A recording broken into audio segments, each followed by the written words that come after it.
This is the inaugural episode of FERDA Riffs with your pals. Say your name. And Sandy fucking Jones, boys. I said it. I cussed. I'm gonna go ahead and put it out there. I'm probably gonna cuss a little bit. Well, there's been a bunch of build-up. Like I was just telling you, with Jamie King, it's like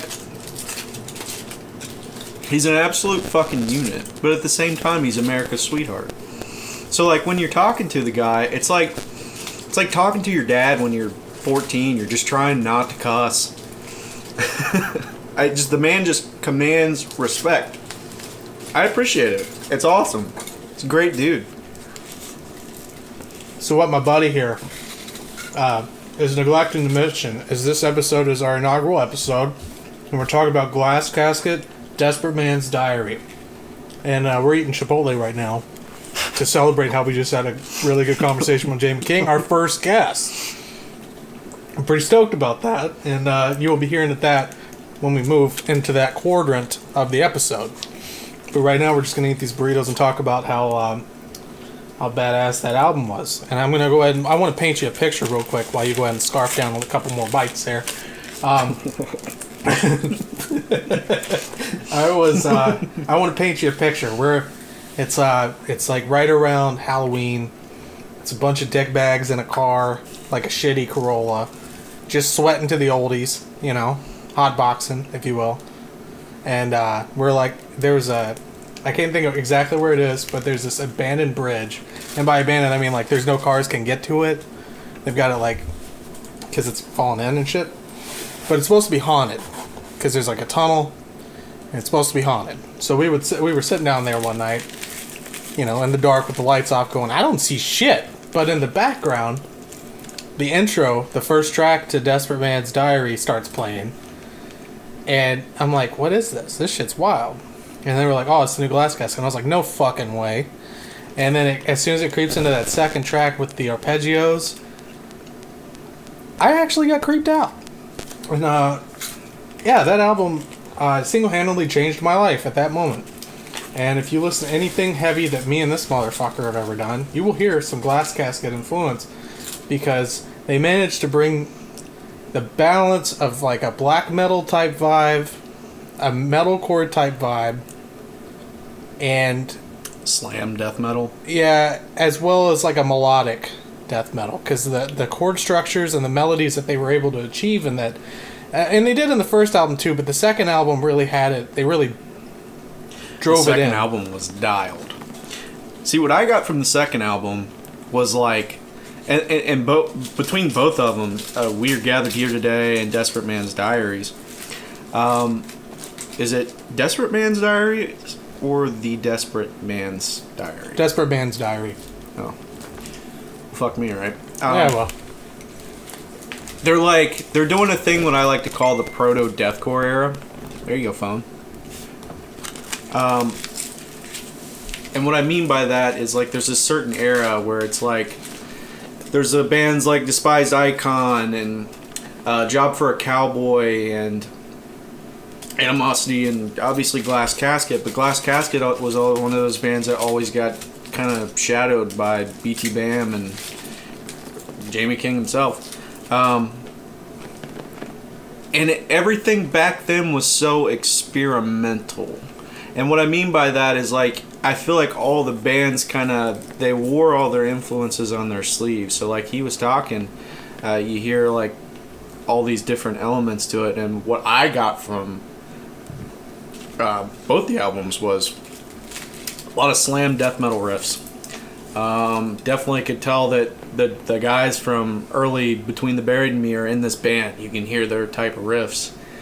And there's also like a core element because breakdowns, which were fucking great.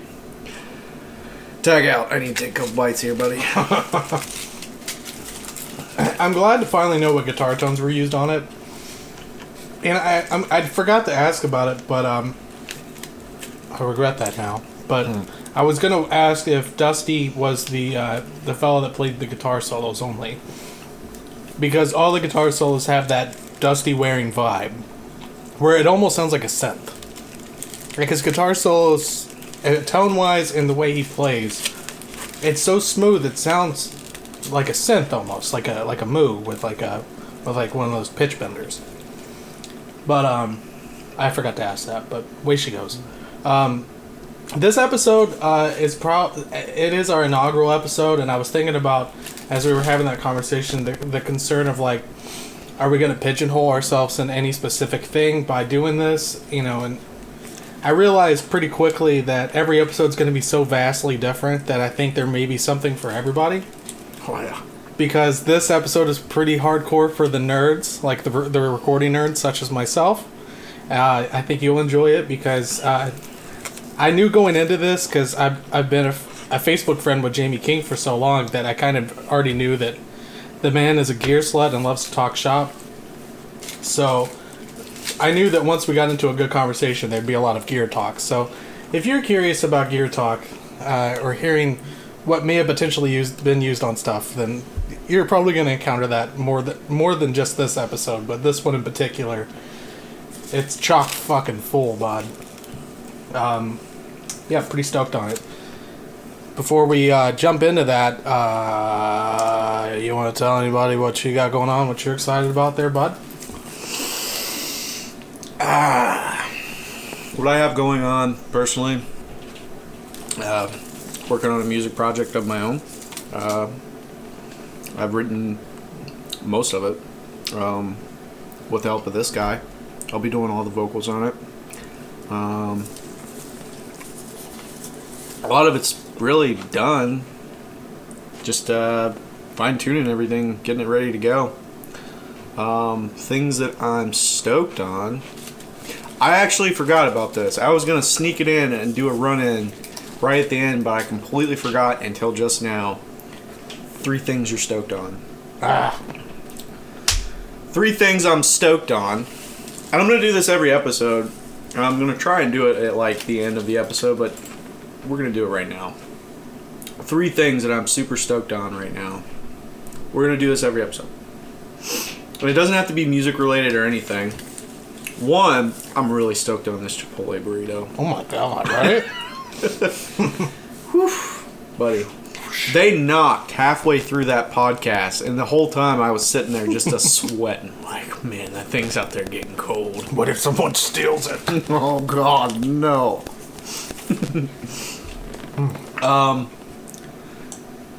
But yeah, stoked on the Chipotle burrito.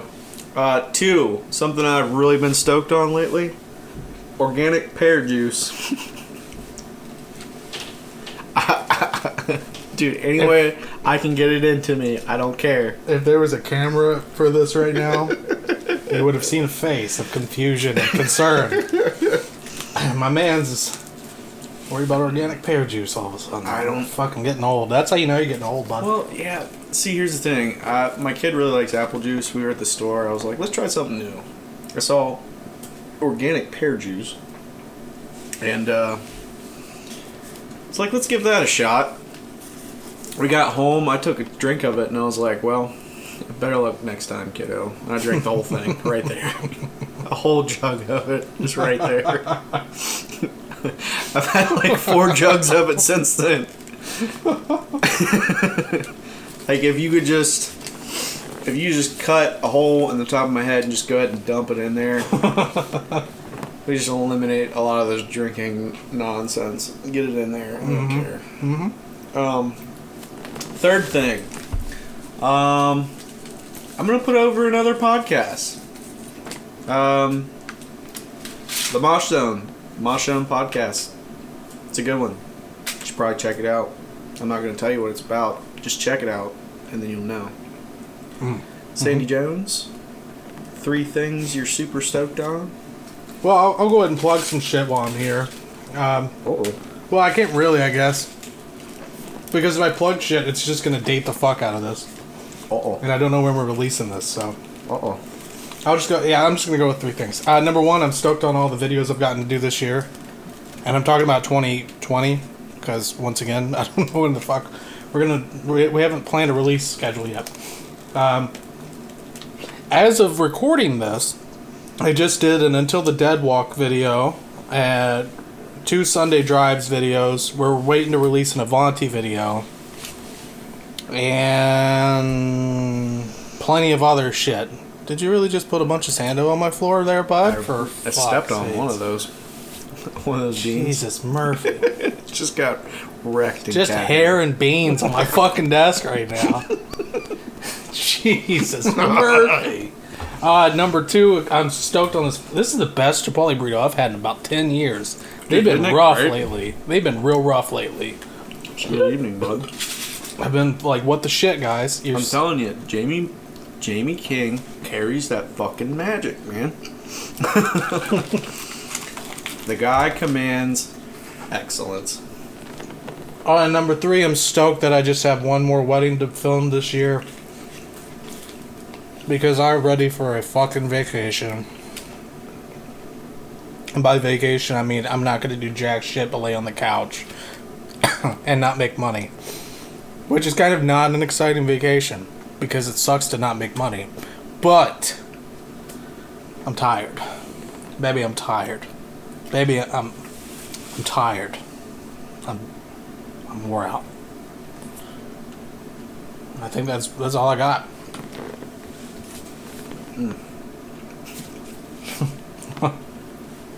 Just a really big bite. I have something though. Very important. If you don't fart into this microphone, I fucking quit. Fuck, I wish. But you're gonna hear it here first on the FERDA RIFF podcast. The Riff FERDA. I don't fucking know. What do we call it? Is it FERDA? FERDA RIFF.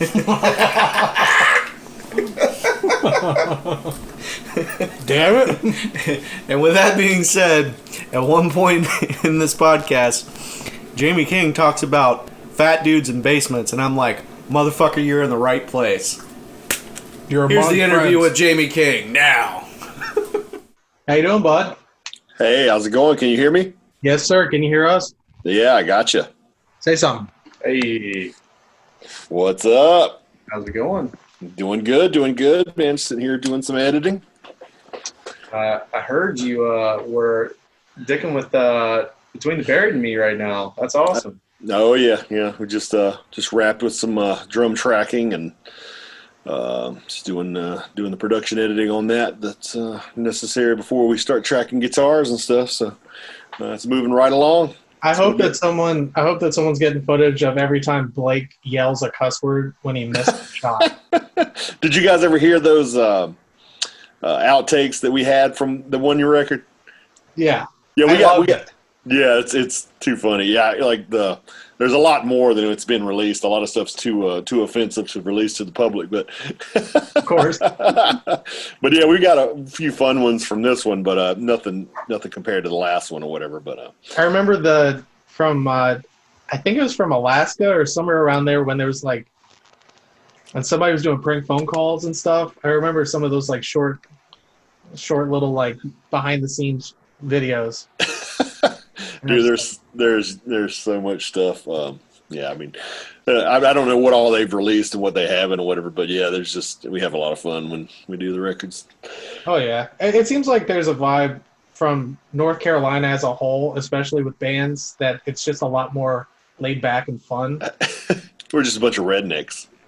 Well, we're in Ohio, so yeah. Just for anybody that doesn't know who you are, would you like to introduce yourself? I guess. Yeah, my name's Jamie King. I do recording, stuff like that. Pretty much just a fat dude in the basement. So I'm glad to see you're back in the basement for those drums. I know you've been elsewhere before.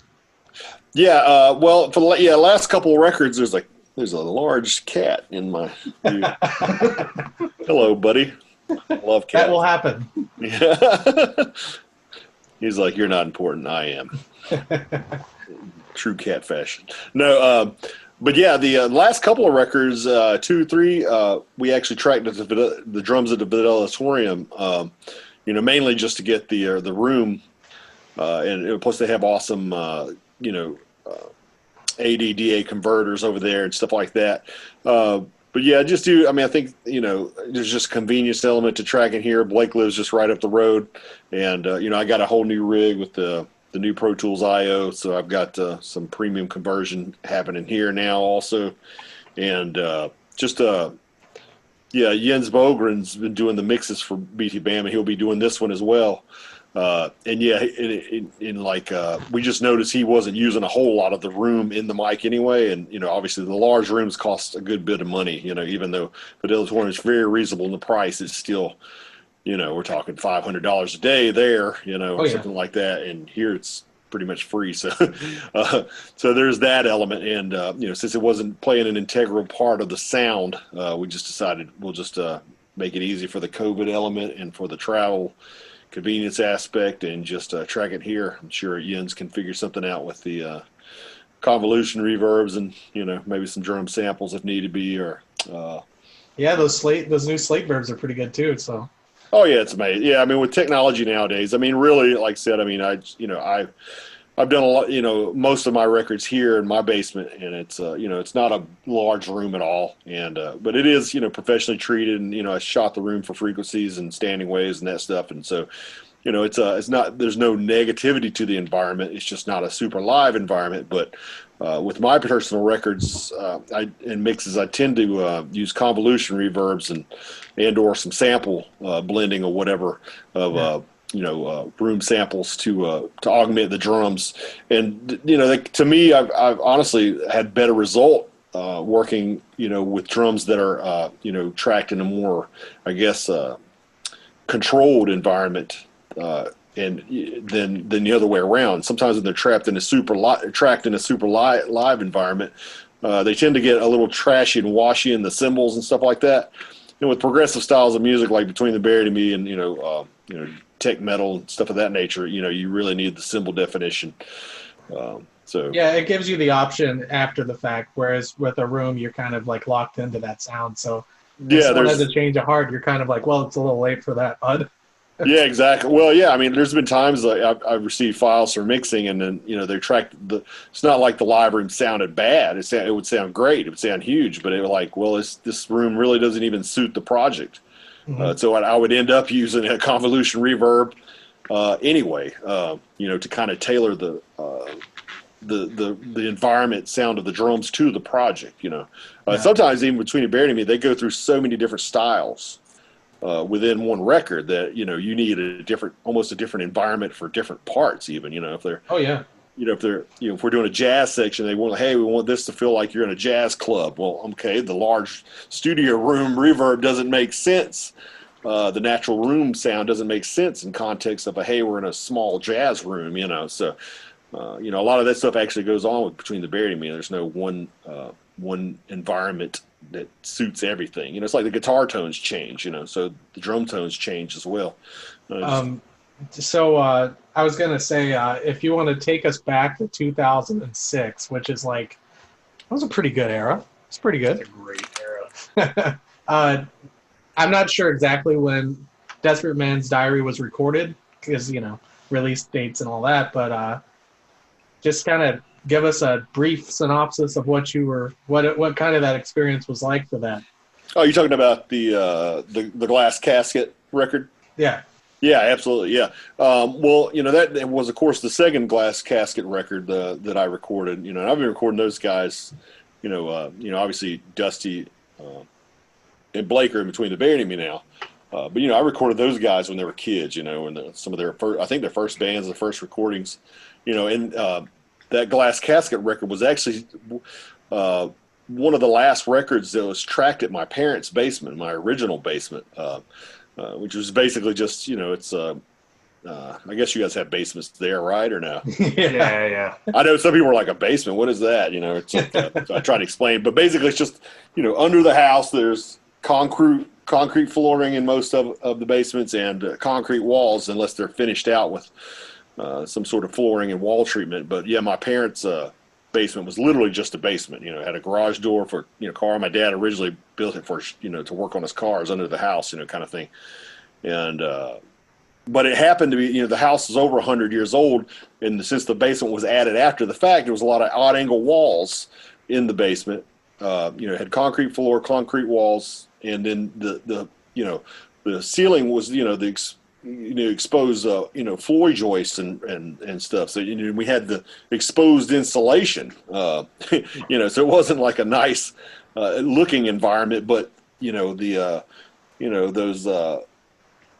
the exposed flooring and the insulation and the odd angle walls and stuff like that. We had no standing waves or no negative reflections. The ceiling acted as a natural diffusion. And I had all my gear in there, and so that room kind of sounded good by accident. Like, I just was using that space because that's what when I first started playing in bands when I was 13. That's where we had band practice, and even though I had moved out and I was living in an apartment at the time, I think, I was still using my parents' basement for my business to record, because the space sounded good. It was where all my gear, it's where my bands had band practice and stuff like that. And somehow my parents were cool with that all those years. But yeah, so, I think we ended up tracking, we tracked BTBAM's Alaska in 2005, 4 or 5, something like that. And then we did, so, it was before I moved into this house where I am now and moved the operation to this basement. I think in 2000, maybe later that year, I think it was.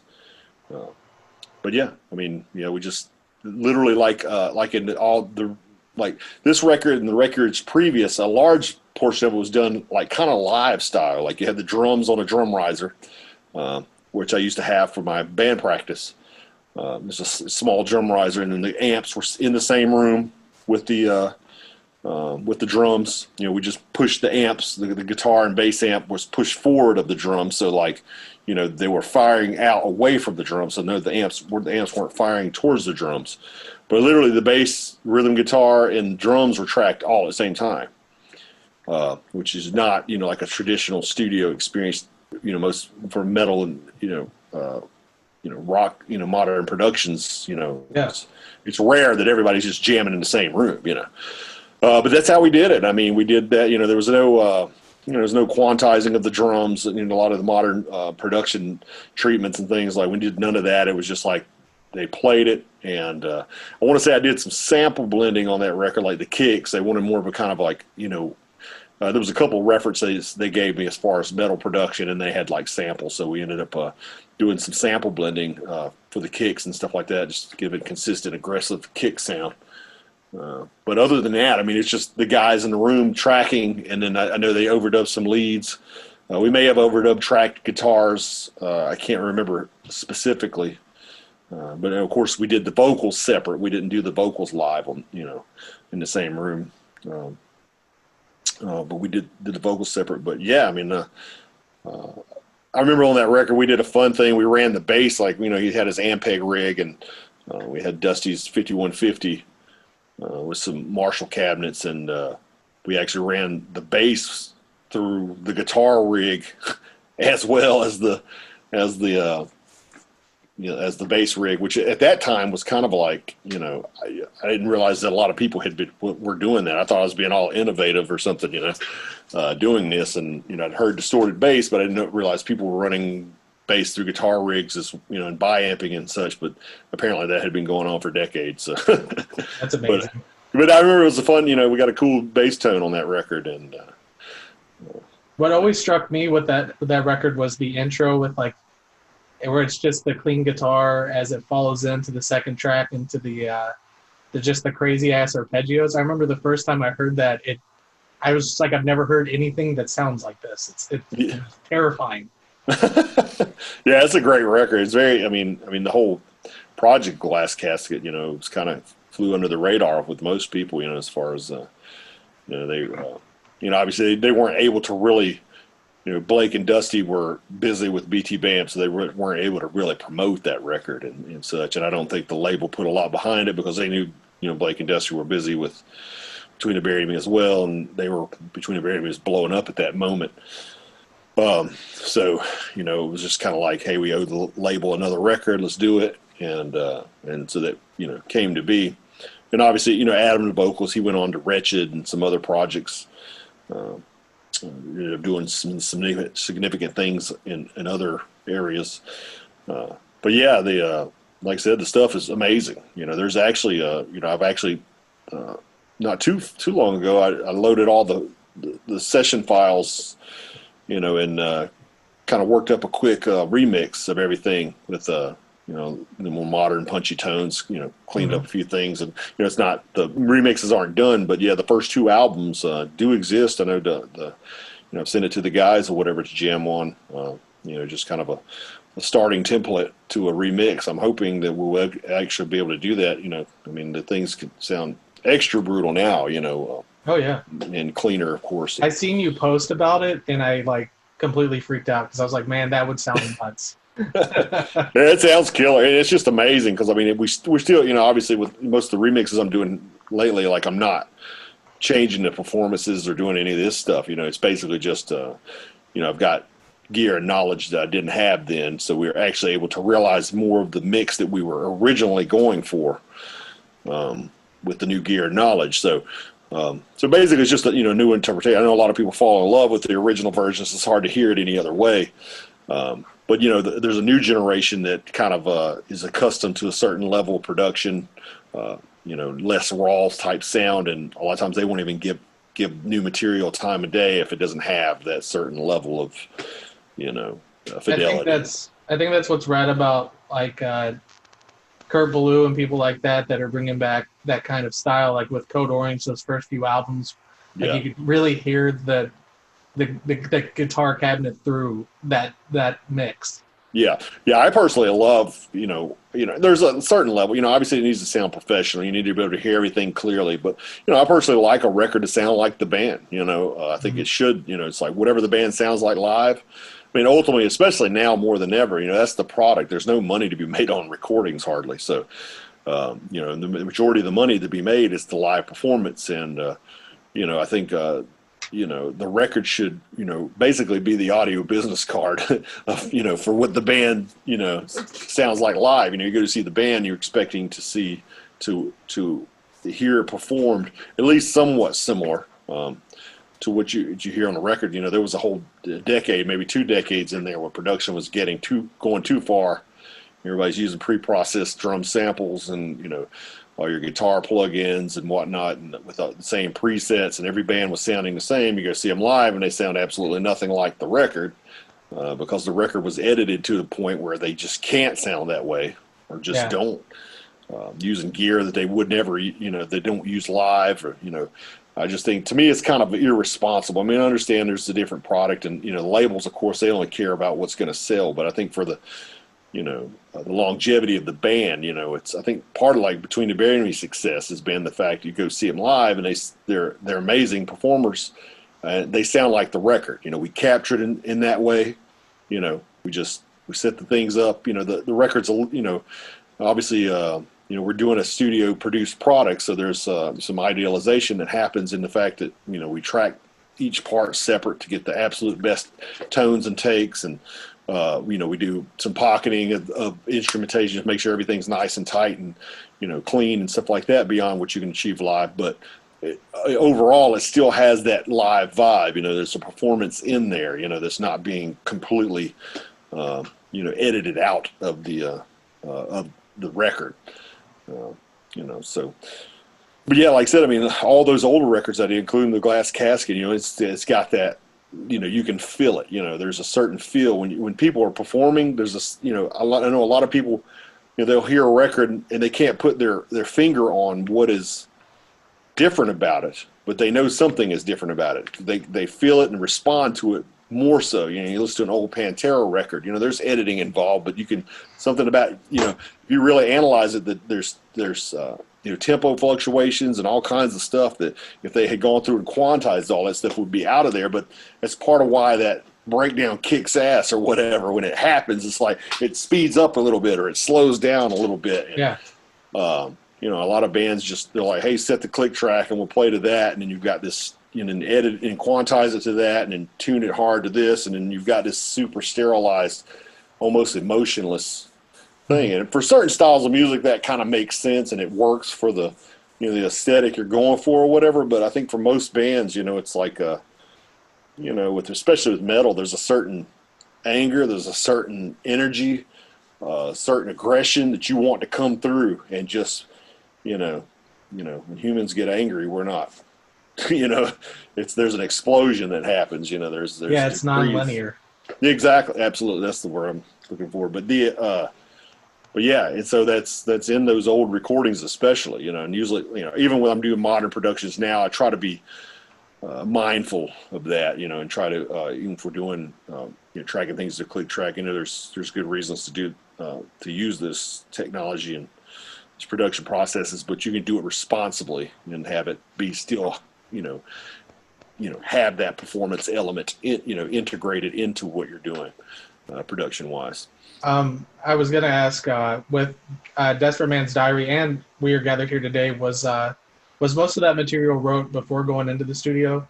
Yeah, they completely, they just, that was back in the day where people used to have band practice, and it seems like that's a dead thing. I think I remember those days, sort of. Yeah, exactly. Yeah, like they would get together in a room and write a record. Like, hey, check out this riff. Like, oh, cool, I got this riff, and then it was like, they would just rehearse it, and then they came in and recorded it. I think I'm pretty sure that's how they did it on that record, or both of those records. I know for the first one for sure. We're talking, that whole. Obviously, the first record is really raw because it's literally alive, outside. We overdubbed the vocals, but, we did that record, like, I want to say they did it in 2 days, maybe 1 day for the music, and then, Wow. That's amazing. it's just a result. They were just crushing it, as far as like, they were still kids. I want to say they might have been like, 15, 16, 17. I don't know. I remember seeing the music video for Between the Sheets and being like, holy crap, this is like, because there was something about that video. You're seeing it in 480p, of course, because it was quite a while ago. But I remember that was like I think that was one of the first things I ever seen of Glass Casket.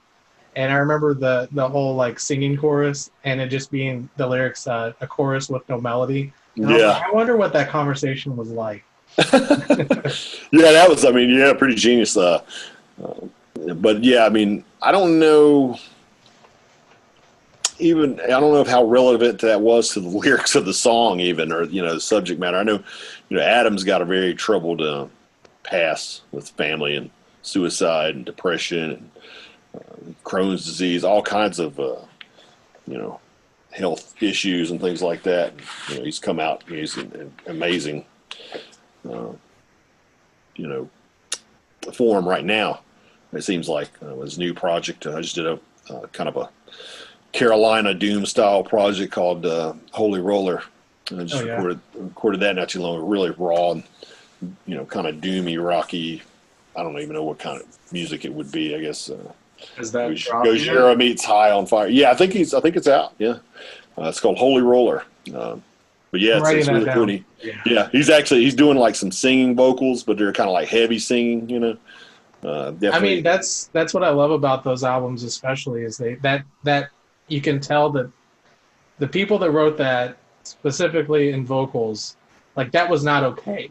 And so there's pure emotion in those songs. Yeah, that's what I'm saying. We were tearing up in the studio because we knew personally what the song subject matter was about, and it's real, and it was I was kind of post new metal thing where the emotion thing had been done in that context, but not so much in a metal band like that, where somebody's just pouring out their pain and anguish and stuff like that. There's no joke. That whole me and this fella here, we write some material together for like the past 10 years ish. We've always been working on music together, and we both kind of come from a rough past, a really crazy rough past. And so if you listen to certain stuff that we've done, you can definitely hear that influence from Desperate Man's Diary, specifically going into like the way the whole thing's orchestrated. And I always thought when we started talking about doing this podcast, that was like the first thought was like, well, we got to do one on that. That just makes sense.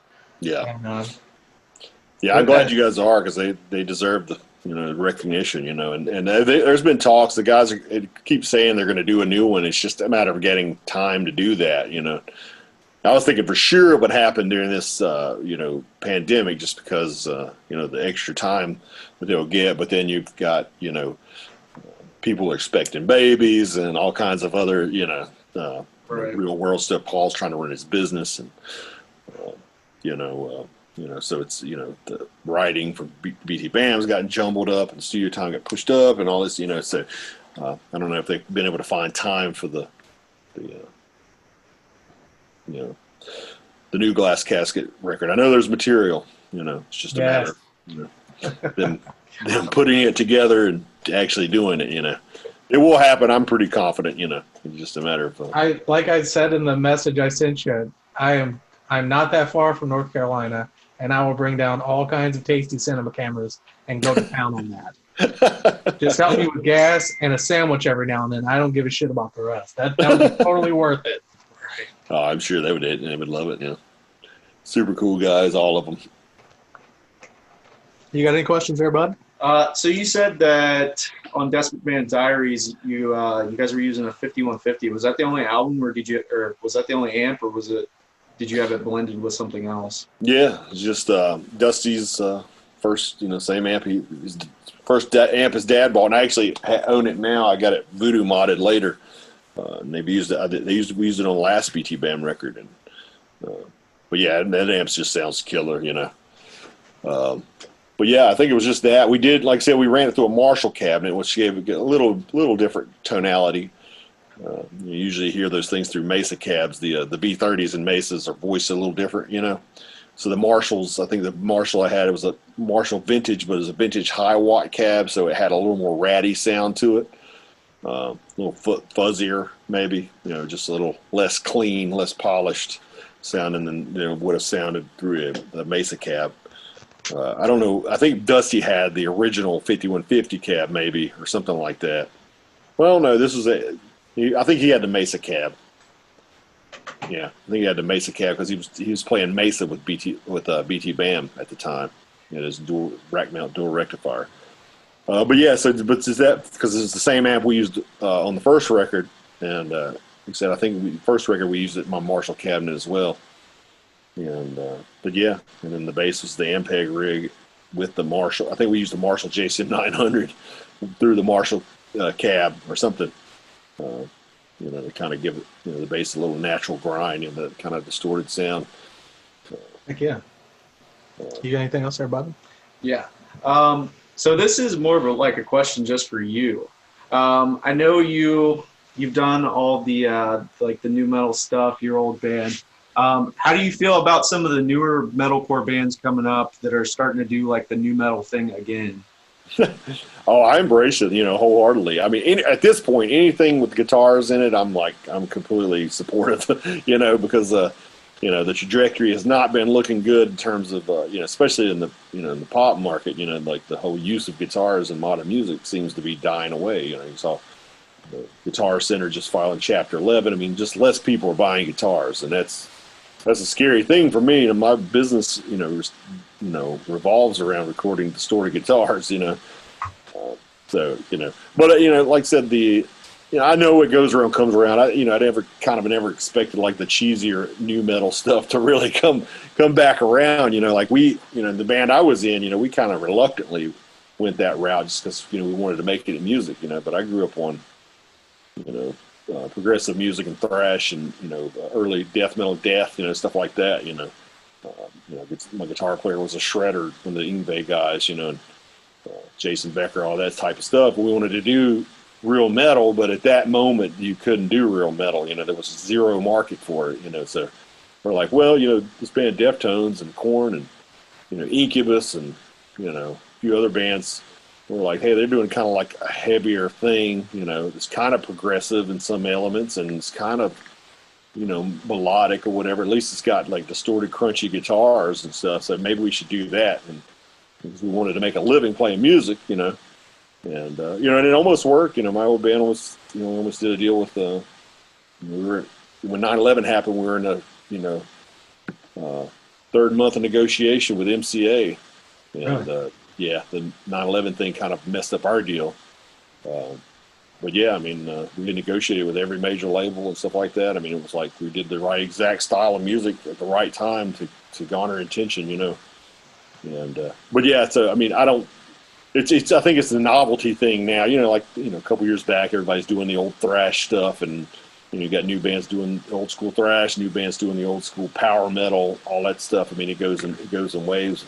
You know, I'm glad. You know, if it's quality stuff, if the people are doing it well, then I think it's great. You know, I actually this past year I've mixed a couple of new metal and rap metal type bands. You know, and they're doing these are young guys and they're doing it legit. You know, like actually creating new stuff that rivals the stuff that was coming out back in the day. You know, and I think they're being and it's not so much novelty to them as they're it's like they honestly just dig the style of music. You know, and I think that's cool. You know, as much like my generation, there were bands who would do like Led Zeppelin sound of music or the Beatles or whatever, and trying to be doing like real, honest, like expressions, in that style. And at that time, it was like that was not the cool thing to do. It's like it just goes in cycles, and I think it's a good thing. Anything to keep things alive. I think at this point, we're honestly almost out of all riffs, out of all drum beats. I mean, everything is regurgitation at this point. It's just, can you come up and do anything even slightly fresh with this, with how you put it together and stylize it and whatnot. It's like there's been so many bands and so many different genres and things like that. It's like, if anybody can come up with a fresh slant to it, I say do it, put it out there, Yeah. At that time, nu metal was, it was a new thing. I mean, it's like people hate on Korn and these bands, but it's like you got to give them credit. Like they, that whole sound came out of almost nowhere. It seemed like it's like they really came up with something that was, an alternative rock and all that stuff. I mean, it was, it was based in earlier stuff, but it was like, dude, this is a new thing. And oh yeah, same thing happened with Gent. Back around. Yeah, I mean, Yeah. yeah. I mean, I was listening to Meshuggah since '95, so it's like, Gent to me was like that whole sound like this isn't new, but it was in the way that the new bands were doing it, and it kind of gave metal a nice shot, in the arm kind of thing, a nice boost. I'm still looking for a Line 6 beta too because of those early Meshuggah albums. They are hard to find. Oh, I know, yeah. It's insane. If you had any suggestions for anybody looking to get into recording, a young buck, if you will, what would you tell them? Well, I mean, a lot of I wouldn't go to it. I wouldn't recommend considering it like something for a career because in reality everybody's recording themselves these days, which is great for most of people. It's not great for me, I think in the long term. Luckily, I've been able to keep afloat, but I think I think with recording gear, the quality of recording gear has gotten so much better for so cheap. The information is thoroughly out there now. I think to get into recording is absolutely a necessity at this point to record yourself. I think almost any musician should kind of learn at least the basics. Like I said, get you a decent interface, laptop or some sort of computer, relatively powerful, and a good industry standard DAW, and just get on the classes. I've got a class on urm.com and Creative Live, and there's a lot of other amazing industry professionals who are teaching they're literally teaching the real secrets and the real stuff. Yeah. When I was coming up, these resources didn't exist, so I had to figure out things the hard way, trial and error for a decade, and now you can learn in like a matter of months what it took me decades to figure out. So that's definitely somebody who's wanting to get into it. All the information is certainly there, but I definitely recommend against the whole, hey, let me buy a whole bunch of studio stuff and a facility and, invest all this money and create a business doing this. Because the reality of it is, I mean, there's so many talented, producers, engineers out there. There's a lot of competition. The money's just not there anymore in terms of as far as enough to make a living, and pay the bills. It's like, I think I'm kind of lucky because I'm grandfathered. I got in back in the day, and I've developed a name after 20 years. People have at least heard of me, so that gives me an edge. But yeah, I see a lot of kids getting into the game, and they invest too much, go too far, too fast. I'm not suggesting you can't make a living. Just the odds of it are low. Just like creating a band. You can't. I don't recommend any band. Like, hey, let's start a band and get rich. I'm like, dude, that's your odds. Literally true statistics, like 2% of bands get signed, and only 2% of those bands actually make a living. And then only 2% of those bands actually get rich. We're talking like worse than lottery odds, I like asking other professionals that question because it's always the same answer, and it's just fun. Because I get that question a lot for music video stuff, and I'm like, don't get into it for a career, and have fun and good luck. Yeah. God bless you. Because now the iPhone 12 just came out and it shoots ProRes, so exactly. Great, it's good. But but having said all that, it's like it seems I'm being negative, doom and gloom, but it can happen. I'm sitting here recording a band who's making a living doing music. A band when I record, Between the Buried and Me opened up for my band. When they came in to record their first album, we were a local band. We were drawing, like 500 to 1,000 people on a regular basis. BTBAM were playing in front of 50 kids on a regular basis. Flip the script to 2020. My band doesn't have the fans, and their band is world famous. I would have never thought when I was recording them that, hey, you guys are going to be the biggest band I record. And the thing they did it. I remember asking them like, hey, why do you guys do this? Why aren't you doing the rap core or the rap rock that's popular right now? I love their music because I'm like, you guys are doing real metal. You guys are doing all these different styles. You guys are doing real progressive stuff, and it's the stuff I grew up on, but it wasn't marketable at that time.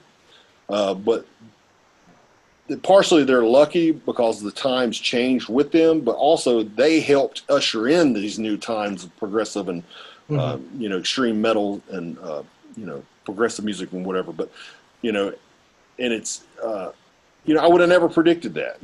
They were doing. They told me they're like, this is just what we like to do, man. This is the style of music we dig, and they stuck to that. And then, like I said, it can happen. It can happen for anybody. Like I said, it's just you have to do it. If you're going to do it, just do it to the degree it makes sense financially, emotionally, and you don't want to sacrifice your family for this. You don't want to sacrifice your a better gamble on a career for any of this artistic stuff. And this has been throughout time. It's just worse now than it has than it was like 20 years ago or whatever. In terms of the odds. But having said it, it can happen, and it can happen in a big way. And I think it happens more for the people who aren't looking for it. Just like looking for love. It's like most people find it when you're not even looking for it, where you're not looking for it. When you're like towards, it's almost like karma or something. It's like when you're really trying, it's not going to happen. And it's kind of how it happened for me. It was like accident. I started recording music for my band. And then other bands heard my record, including Between the Buried and Me, like, hey, who recorded that? Let me find out. Like, that sounds pretty good. And they hit me up, and I was super cheap, and they're like, oh, okay, cool. And it turned into a career without me even trying. Like, I didn't advertise. I've never advertised, and it's like, and I kind of feel like that's how, for BTBAM, I don't think they were like, hey, this is going to be our career. This is, everybody I think had jobs and whatever. And it just kind of happened. Oh, okay, we could possibly do this for a living. And it just kind of, it seems like most people I know who are successful, it just kind of happens like that. They don't really, it's not like I heard a rumor that you produced Madonna or something like that. Oh yeah. Well, there's a Jamie King that's a choreographer that does like dance for pop people. And I think there's stuff online that's kind of jumbled up information. Yeah. You're doing awesome. I wish I got that paycheck. You did do Kill Whitney Dead, so that's close enough. Yeah, absolutely. Yeah, we're working on remixes of Kill Whitney Dead right now as we speak, actually. Nice. A lot of fun. Has that rumor ever gotten you any kind of business at all, or? No, I don't think people confuse it. Yeah, I don't. Yeah, I can imagine, like, there's, I don't even, like, if you're a producer for pop music, like, how do you get work other than album sales? Like, nobody listens to that. Like, hey, I want that sound. It's like, it doesn't exist in pop. I don't, to my not at least not these days. It's just all native instruments. So Yeah, everybody has that sound. It's it's like, the Howard Benson plugin of the generation. yeah, exactly. Exactly. Well, do you have any more questions there, Bud? Well, speaking of rumors, fun story. For the longest time, at some point in time in my life, I got it in my head that you produced a couple of the Poison the Well albums, and I did not do that. I figured I learned that like 3 days ago, but yeah. He did do Elisana, so. Yeah, had some things to do with that. Yeah, yeah. I mean, it's funny. There's a few records. I mean, I think a lot of the similar records. Some of them even sound like I could have done them. From that certain era, especially the ADAT era. And it's like I think everybody during that era had the same limitations I had. With gear and budget and things like that, and the information that was out there. So some of the records. Were you on ADAT for the glass casket stuff, or were you already on? I think I was all in Pro Tools by then. Were you Digi 002 man back then? Oh yeah, for sure. Yeah, I still got one. Yeah, yeah. I had to. I remember I got a Black Lion modded, and it was pretty cool. But yeah, this. Yeah, I always upgrade it. I mean, I always wait. Like, I literally just upgraded my new Pro Tools rig. I was just until this year, until basically, at the end of December. Well, actually, into the beginning of this year, I was still using the rig that I bought back in 2000. I want to say it was 2007. I bought a 2005 machine. And that was the rig that I just recently got off of. I was using Pro Tools 8. So, you were on like the magma chassis and all that stuff. Oh yeah, yeah. I wait until it's like I have to upgrade. It's just like, I mean, it's part of what it's been difficult for me. It's just like because I got in at a bad time. Nowadays, you can just go buy a good computer and a good interface, and you can get great sounds right out of the gate. I mean, the rig I had to have. The ADATs were $5,000 a piece for 8 tracks. You had to have 3 of them, so that was $15,000 to have 24 tracks. I mean, you had to have 3 ADATs, and so it took me. I had to rack. I have my mixer and the rack of all this stuff. And it's like, and then that went out of date, and I bought a Pro Tools TDM system that worked with the ADATs, and that was another $15,000 worth of stuff. And it's like, okay, and then, for 3 years later, that was obsolete. And then, the new computer come out, and I had to get the Digio 1, then I got the Digio 2, and then I, got the HD system. And like I said, I just recently upgraded again. And it's just like, it's tough. It was tough to get into profit margin ever because I was constantly, technology was so evolving at that time. When I was learning how to record, it was on 2 Alesis ADAT 8 channels. Yeah. And one of the old, before it was Panasonic, the Ross consoles. Yeah. Yeah, that's what I learned on. And but it forces you to learn real engineering. Honestly, the new computers, you can sidestep real engineering easily. Never learn how to produce drums because people program, or never learn how to dial up guitar sounds because it's a preset and whatever. But and for the record, the AD conversion and those ADATs was amazing. It was amazing. Yeah, those converters were awesome. Yeah, that's what I was saying. Like I go back and we just remixed the first BTBAM record, and it was like, and in my old band's records, I remixed those, and I was, the tones I got were good. I was like, this is crazy. And we tracked live in the same room, and it's like, I still use a 57 on a guitar amp to this day, and it was through I want to say I had an art board or whatever, and the board, like I remember the drums kind of had a crunchy, punchy sound like an API, because there were transformer boards, Mm-hmm.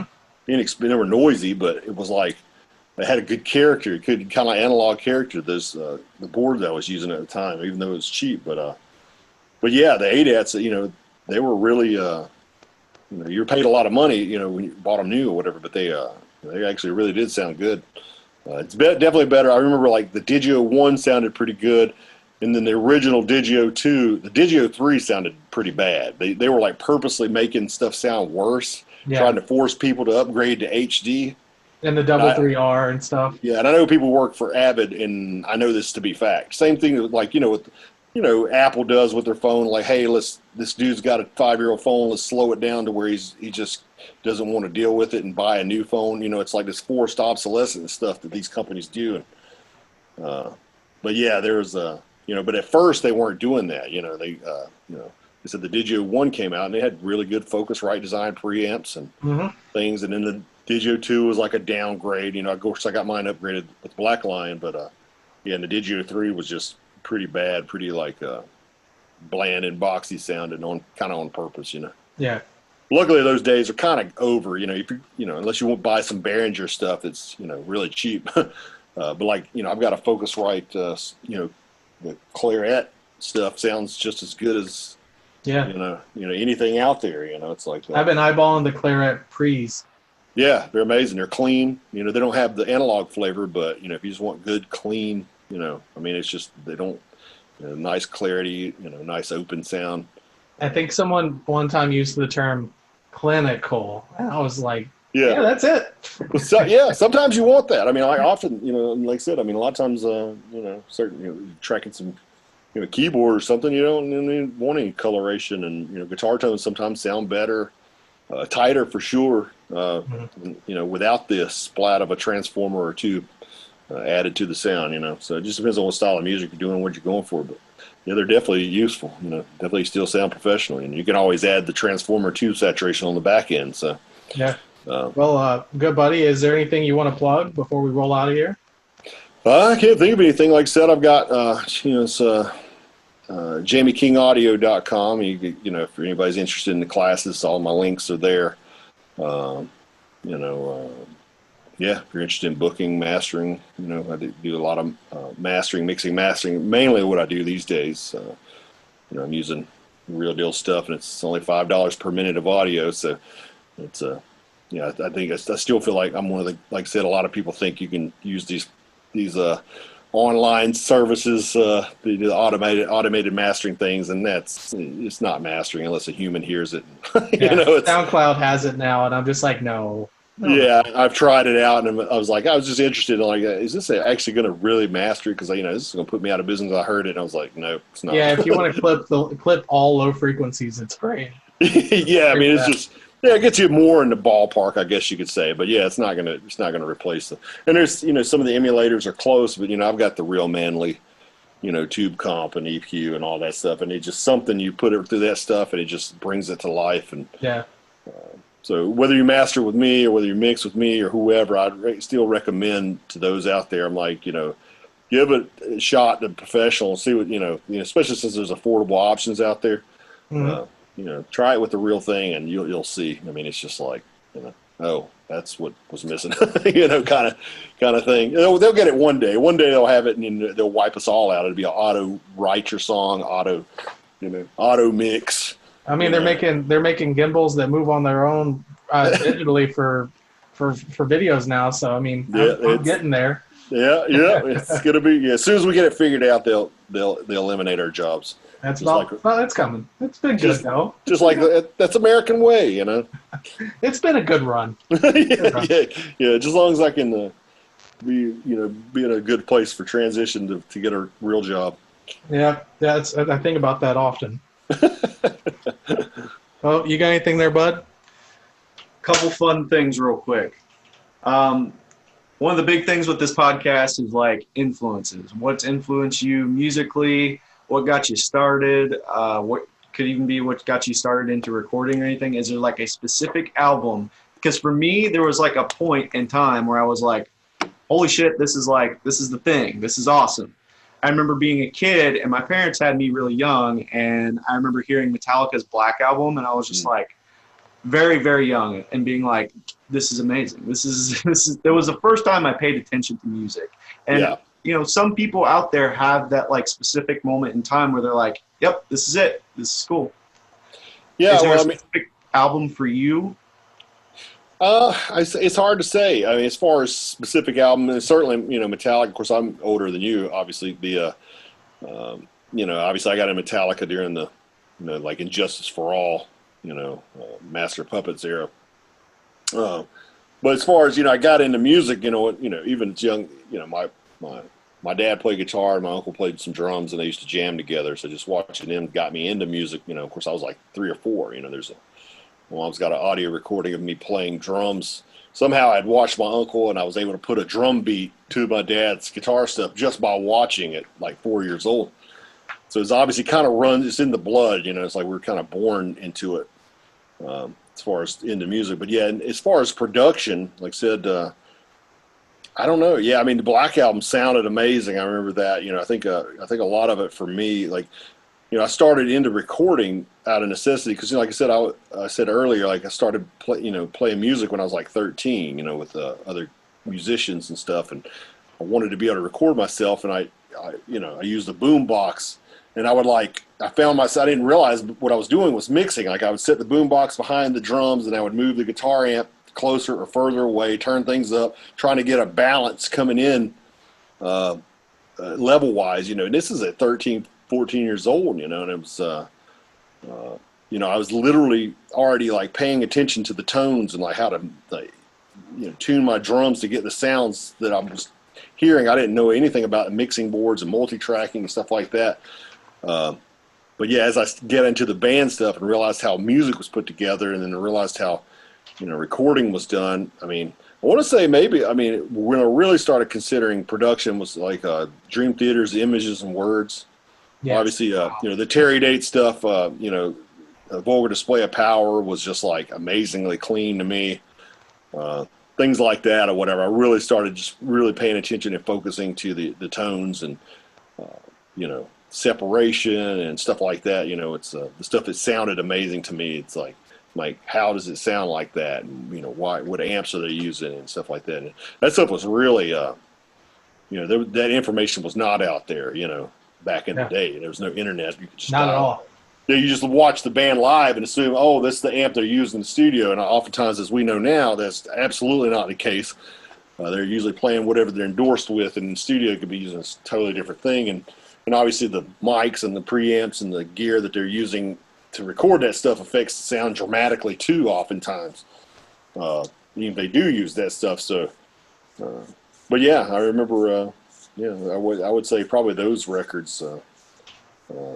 But what's funny, I remember thinking, and Justice for All sounded amazing, at the time, because there's no record that I recall, had, at that time that had that defined kick drum sound, they kind of revolutionized metal. That's one of those albums where it's like, it's not sonically the best sounding thing. It's like, but it's unique and it's completely different. And it's like, I remember hearing about Alanis Morissette when like Jagged Little Pill, like that era, where they were basically like co-writing those songs, putting rough tracks down, and then essentially that's what got released. And they were up for a couple of Grammys, but none of them were for like the sonic nature of the album. And they were like, we weren't really surprised we were going to win any of that, because it was literally spaghetti thrown at a wall, because they were just writing songs. But that album in itself sounds amazing just because it's like, holy shit, Alanis Morissette's going to kill it. Yeah, absolutely. Yeah, it's one of those things like, I think they just revolutionized the approach of what metal should sound. Like I said, the clicky kick drum thing wasn't a thing before then so much, like super defined kick drum and more dry in your face guitars and things like that, crunchy type sounds. So, I remember taking notice of that even when I was a kid, obviously the Black Album is the pinnacle of that. It's like they took what they were starting to do with Injustice for All and refined it, and made it more listenable, but it still got the super sharp kick and guitars and stuff like that. I'd like to give a shout out to the person that edited every one of Lars's drum takes on that. Oh, I know. It's amazing. My God. It's like it's like, oh, well, I'll take these 2 bars from this. Yeah, with a razor blade. Yeah, go get that other reel. We're going to take 4 bars from that, and then this other reel, we're going to put those together. Like, they build takes out of reels, man. It's crazy. I'm glad I'm glad the 8S are gone and all that stuff. That's one I love about Pro Tools is just that, you can do whatever you want. It's obviously there's evil to be had with it, but it's still, I do not miss those days at all. Yeah. Well, good buddy. I think we've got all we need on this end, and we appreciate you. Well, I appreciate you having me, man. Absolutely. Okay, this will be the inaugural episode, and I'm glad it was with you because I've been a big fan of your work for a long time. So awesome, man. I mean, like I said, I'm honored you guys would have me. But I'll let you know when this thing comes out, and you have a great evening, bud. Yeah, man. Yeah, just let me know, and I'll blast it out in social media and whatnot. Get a link and all that stuff to me if you can. Heck yeah, man. Awesome, man. Thanks, guys. Take care, man. You guys have a good one. Bye-bye. Well, there you have it. The inaugural first episode of FERDA Riff, or FERDA Riffs, whatever. Dingle Dick has already left, but I wanted to make a quick outro. Thank you to everybody that will potentially listen to this into the future. We're excited to do plenty more. We have lots of cool people lined up, and we're really stoked on this thing. We've been trying to do a podcast for about 5 years, and we finally matured into less chaotic people. So now it's completely possible. So stay tuned for more, and beg my pardon, but you have a freaking good day.